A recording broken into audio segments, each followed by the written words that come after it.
The CERT team is important to the community because after a disaster, there's times when the fire department or other emergency people are overwhelmed. The CERT people actually provide care until the professionals can arrive. There's a big difference between an amateur rescuer and a professional rescuer. An amateur rescuer will think with their heart, where a professional rescuer is supposed to think with their brain. A bit of training, a little bit of education, a little bit of preparation, you can minimize casualties and in some cases even completely avoid them.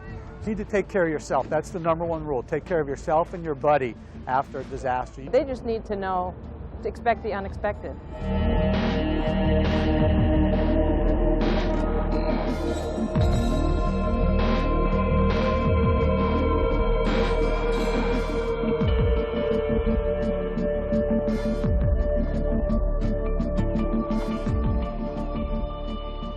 After a disaster occurs, the environment may be dramatically changed, chaotic, and even dangerous. Even familiar landmarks in a neighborhood may be uprooted. Roads may be washed out. Nothing is the way it was.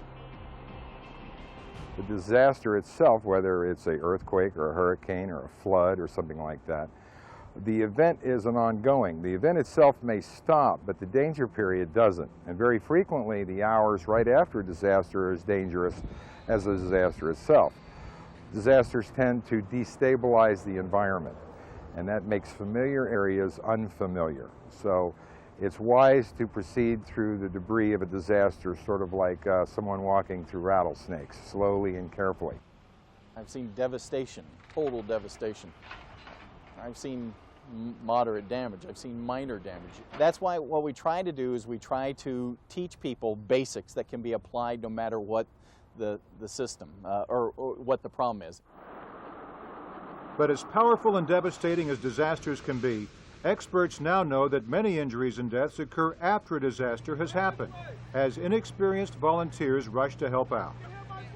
After a disaster, one thing that's always surprised me was, to a certain degree, people's lack of respect for Mother Nature and what she can do out there.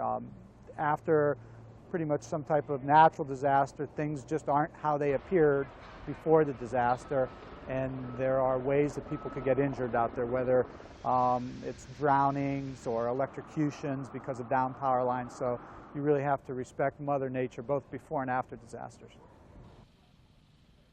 The CERT program is a wonderful educational opportunity, but it's also an opportunity for us in the emergency services to make sure not only we know what people can do, but that also people know what they can't do. And in rescue operations, there's a high percentage of people who get hurt or killed trying to help others. And so, like firefighters and other first responders, CERT volunteers need to focus on safety with every task they're involved with. Safety must be a priority. The CERT members' safety is of the utmost importance. We want them to be safe if they're going to go out there. We don't want them risking their lives. We want them to be able to help people safely and not get injured and certainly not get killed in doing their job. We want to show them how to do it in the safest manner so they can come back and be okay after it's all over.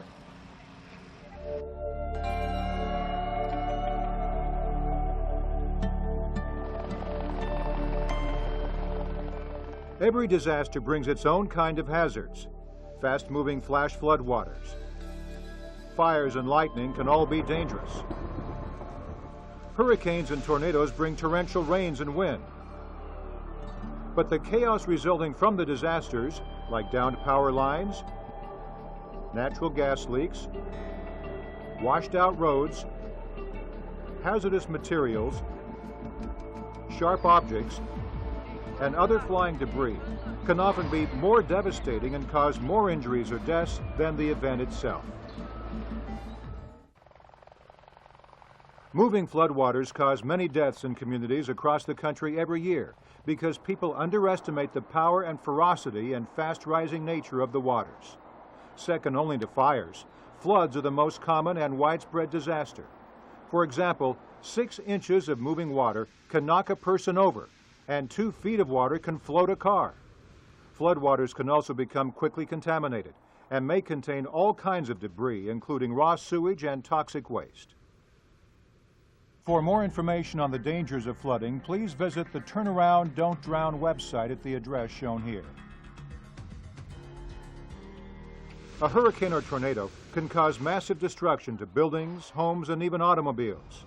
Broken glass, falling panels, and collapsing walkways and stairways are some of the debris that may result. And buildings that appear unharmed from the exterior can be structurally damaged and unsafe to enter.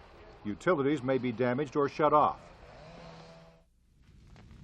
Fires can be very destructive because they can begin so quickly and cause such devastation. Because cities have grown into suburbs and suburbs into what was once rural America, more homes are now part of what has been called the wildland-urban interface. Wildfires can begin unnoticed and spread quickly, igniting brush, trees, and homes and resulting in miles of destruction. Hazardous materials and other biochemical spills on roadways, waterways, and railways can spread rapidly and produce toxins that can be extremely harmful for miles around. Debris of all kinds is probably the #1 hazard in a disaster area. Some debris is very visible, but falling debris from structures is also common, and nails and other debris on the ground can also be dangerous and cause injuries. After a major disaster, buildings that appear unharmed from the exterior may be structurally unsound and dangerous. Buildings may have broken glass, falling panels, and collapsed walkways and stairways. Utilities may be damaged. To learn more about these and other hazards, please visit the website Are You Ready at the address shown here.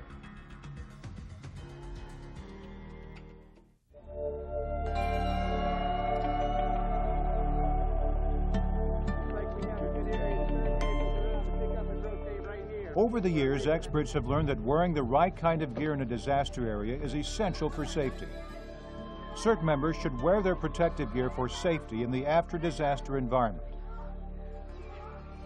The gear includes a helmet, goggles, mask, gloves, reflective vest, and light.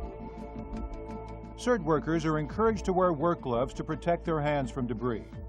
CERT workers should also wear rubber gloves under their work gloves to protect themselves from contamination by fluids. By using this double gloving technique, CERT workers will be able to help the injured by simply removing their work gloves. CERT volunteers are also encouraged to purchase a pair of hard-toed work boots. Experts say it's important people wear all of their gear all of the time when they are working in a disaster area. It's important to wear the right gear and keep it together. People tend to wear pieces of gear. They partial ensembles. They don't want to wear the whole thing. Unfortunately, when you get out there and you cut your head open, then you realize you should have had your helmet on. Although some volunteers may be shy about wearing the gear at first, CERT's leaders have noted that most people will become accustomed to wearing it. It's important that they are comfortable because they're going to be in their gear if, during a disaster for long periods of time. They're going to have to be able to work in it. So initially they're a little hesitant and unfamiliar with their gear.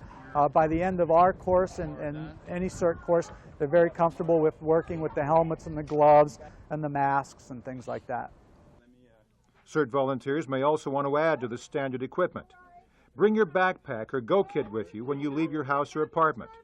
And also bring 2 bottles of water and any prescription medicine you take.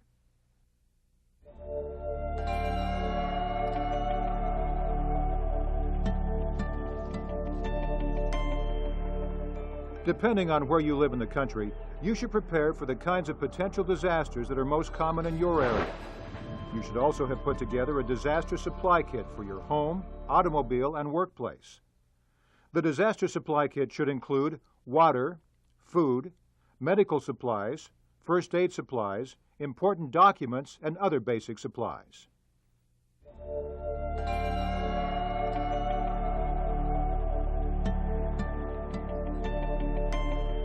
If a disaster occurs, take care of your own home and family first.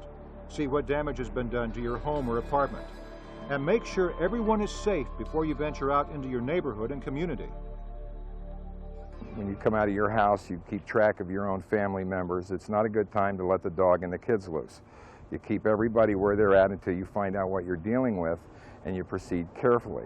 Too many people go out and start sightseeing, or they're overcome by the awesomeness of the event, and they wind up becoming victims. We tend to be distracted when we see something very impressive like a disaster, and we don't think, and it makes us very vulnerable to getting hurt. Check around your house for damage or other fallen debris. Next, if it is safe to do so and appropriate, turn off the utilities. Check the house, and they're looking for gas and electrical issues and things of that nature, general safety. And if there is major devastation in your neighborhood, literally draw a map of where you are and what your new neighborhood looks like before you venture out. Natural disasters tend to do great damage to the geography of an area. So the area that was very familiar to you around your home before could suddenly become completely alien. Once buildings are damaged, street signs are down, trees are down, familiar structures are gone, you can go a block or two from home and be lost. And in fact, that's what happened in Hurricane Andrew. People were lost in their own neighborhoods. Emergency service workers who do this for a living were lost. They couldn't find out where they were. So it's important to make a map so you can find your way home, because you are in an unfamiliar area again. Then, depending on the severity of the disaster and your CERT's SOP, you should connect with your CERT team members and plan to meet. On the way, assess the damage to your neighborhood and be ready to report what you've seen. The CERT teams are there to take the lead. They're there because they've been trained and they're in a perfect position to take the lead. And then you'll organize the CERT team into a workable unit. You'll decide if you're going to stay in your neighborhood or will report to local first responders. You may be working with your CERT team members or with your neighbors. Hopefully you have your group together, your neighborhood group, your CERT group together, and you've pre-planned and pre-designated a team leader for that. And you will meet with that team leader at a pre-designated position with your equipment that you've pre-planned and brought with you, so that you can go out and do what you've been taught to do.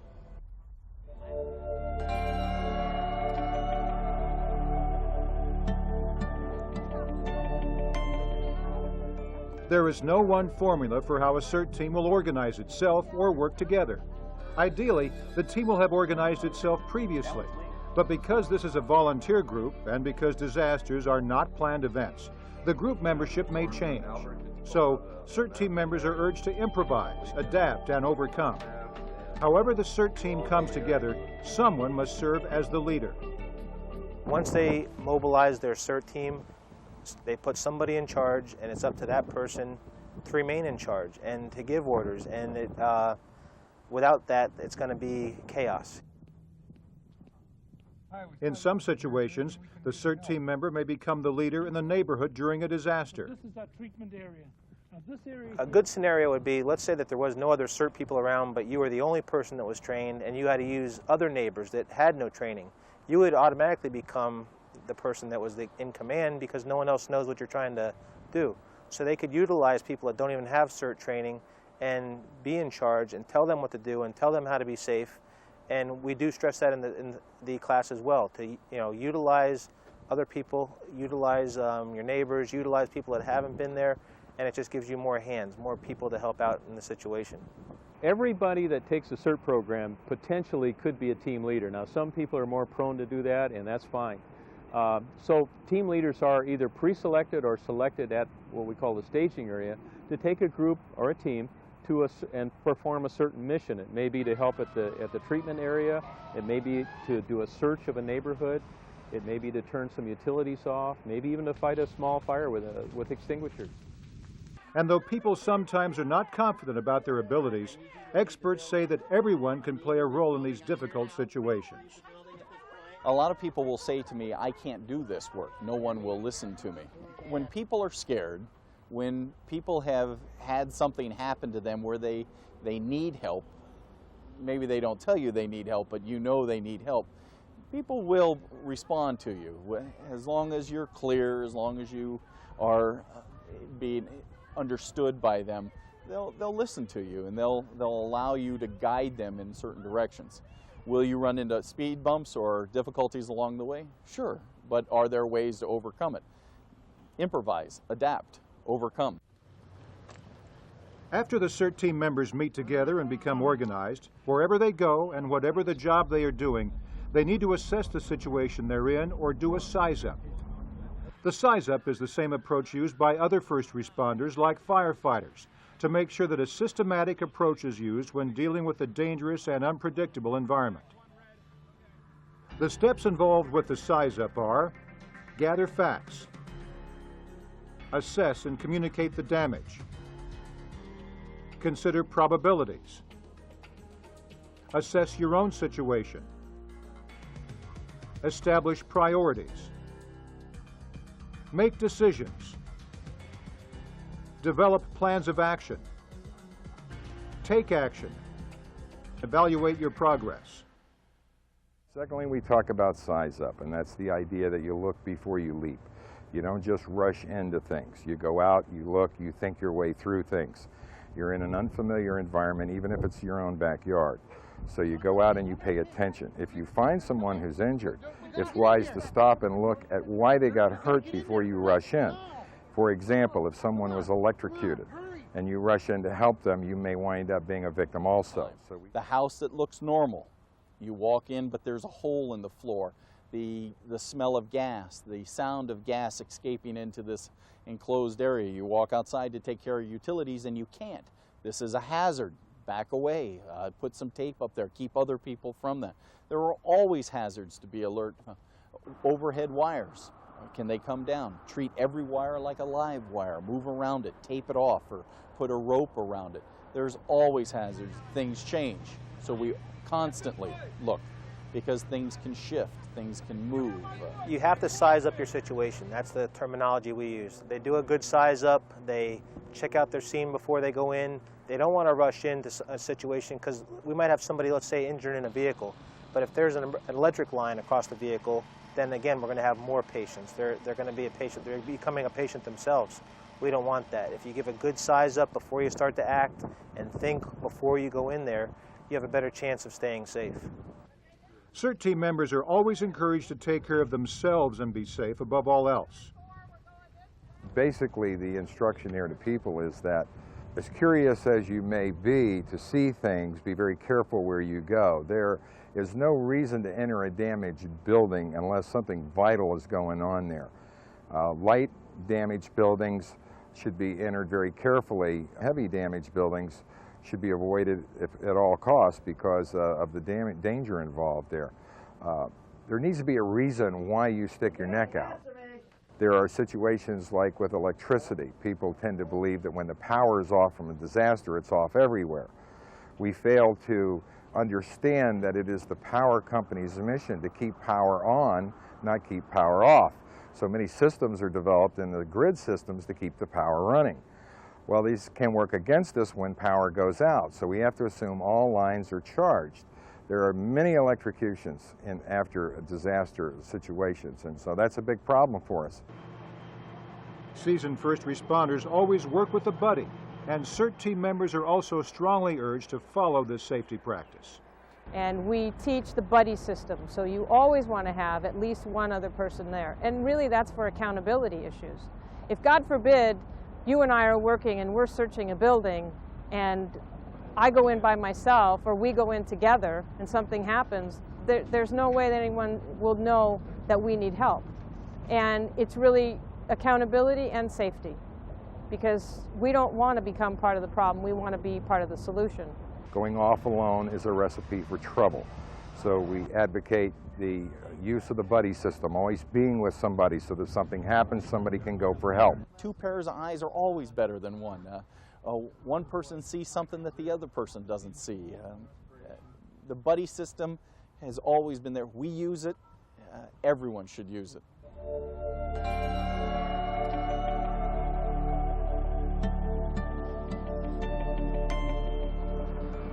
Although many people assume that all of the injuries or medical problems occur during a disaster, experts have found that, in fact, a large percentage of injuries and even deaths from a disaster have occurred after the disaster, as inexperienced volunteers try to help out. Because disasters are such dynamic and unpredictable events, and because they can leave the environment in chaos, it is easy for volunteers and people who have been involved with a disaster to become injured. Well, you're gonna see the things that you would typically see if you wandered through a construction site. We see things like nails through the feet, very common.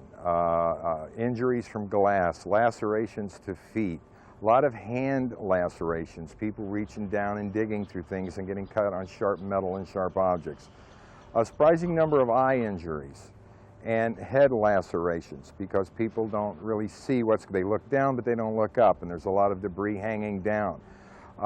We see a fair amount of injuries from power tools that people try to use that they're not used to. Chainsaws and cutting devices that they've never used before. They pull it out, and they borrow it from a neighbor, they're going to cut up their tree, and the next thing you know, we've got another injury. Then you couple that with people often doing a lot of drinking at the same time afterwards, and you've got kind of all the combinations you need there for definitely to have a disaster, a second disaster as it were. In a disaster, you could see everything from a patient with multiple fractures, abrasions, lacerations, and they can vary from minor abrasions to grotesque deformities. We see a lot of fractures after a disaster, and those can be simple fractures with just a little bit of deformity to the extremity or the bone to actual bone ends protruding out of the skin. Major lacerations, as I said, people work with a lot of tools. We see a lot of injuries. Digits may be cut off. Extremities may have severe lacerations. Those are probably some of the more grotesque injuries. Electrical injuries occur quite often, electrocutions, those types of things. And we see some of the minor ones, people stepping on nails, minor lacerations, cutting themselves, and those tend to be the majority of a lot of the things we see. As a CERT volunteer, safety is your #1 priority. To protect yourself from being injured, you should wear the right protective gear, work with your buddy, follow correct procedures for a size-up, and always be aware of what is going on around you. Realize that the post-disaster environment has many hazards, including debris on the ground and hanging overhead, airborne debris and dust that can get into eyes unprotected by goggles, sharp objects, live power lines, fallen tree limbs, contaminated water, and fires. You can also become injured from lifting heavy objects incorrectly or from bumping into overhead objects that have fallen. Respect your limits. Take frequent breaks. And stop working if you're too tired or exhausted or overstressed. And drink plenty of water to stay hydrated. And remember, all of your training's been designed to keep you safe so you can help others. Here are some injuries commonly occurring to workers in the post-disaster environment. Dehydration, heat stroke, punctures to the feet caused by nails or debris, eye injuries, back injuries, sprained ankles, other sprains, injuries caused by falling debris, cuts, lacerations, bruises, concussions, head injuries. As a CERT team member, you'll also give first aid or medical assistance to others who have been injured. Use the skills you've practiced during the CERT training sessions. You're going to do what you're trained to do, and we train you to deal with that. If it's bleeding, you understand the ways to control that bleeding. We teach you many different ways of bandaging injuries. We teach you how to deal with fractures and immobilize those fractures. You understand, and we talk about that because there are issues there with bloodborne pathogens, and we want you to protect yourself because ultimately you need to take care of yourself and your buddy.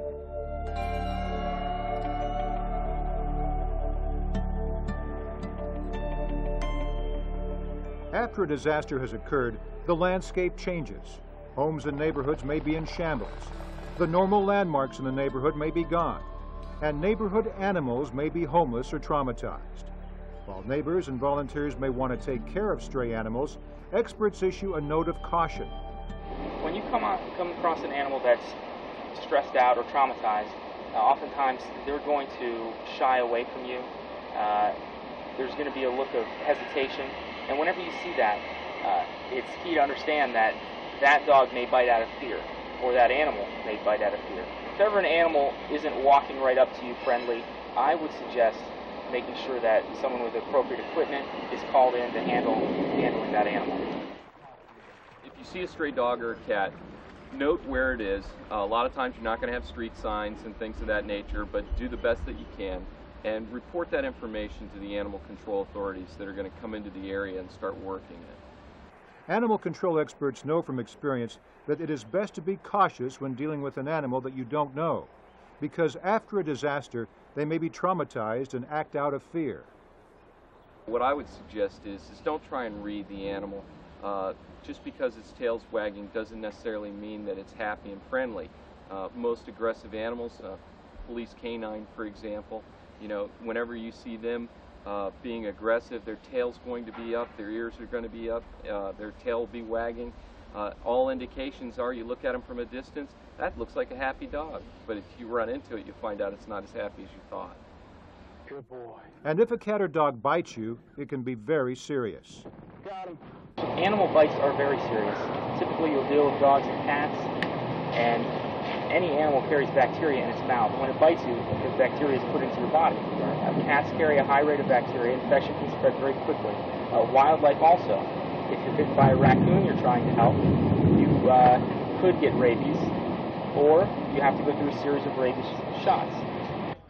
Volunteers may also find animals that have been injured during the disaster. While your instinct may be to help the animal immediately, experts again urge caution. So often you deal with an injured animal, they're in that self-preservation mode. They do not think that you're there to offer them help. They think of you as being somebody that's going to take advantage of them, like another predator would. So consequently, they bite or scratch or whatever it takes to defend themselves. So I highly recommend that if you come across an animal that's injured, make sure that you turn it over to the proper authorities. Don't try and handle it on your own because it really does require specialized equipment. If you do find a neighbor's dog, make sure that you give the animal control officers the owner's name and address and other contact information. But besides homeless dogs and cats, experts also caution about other creatures that may be displaced during a disaster. You can expect that after a disaster that everything in that area is going to be displaced in one way or another.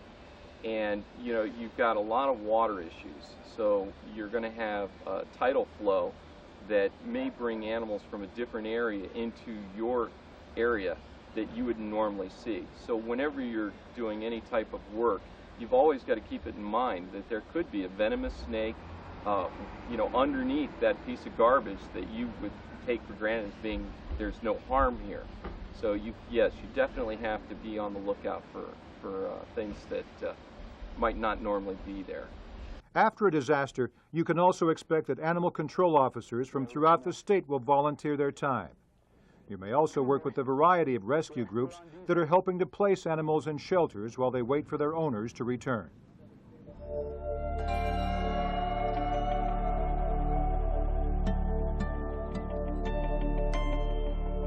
Disasters bring challenges to any community. As the professionals know, they are unpredictable, they tax resources, and they change lives.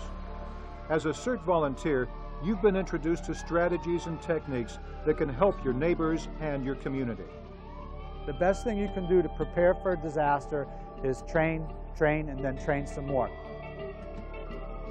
CERT teams are trained to do just what we do, and they're trained very well. We share with them just about everything we know relative to the business to help them be able to do that job. And so, remember that you've been introduced to some basics of disaster management and that you can contribute during these unexpected times.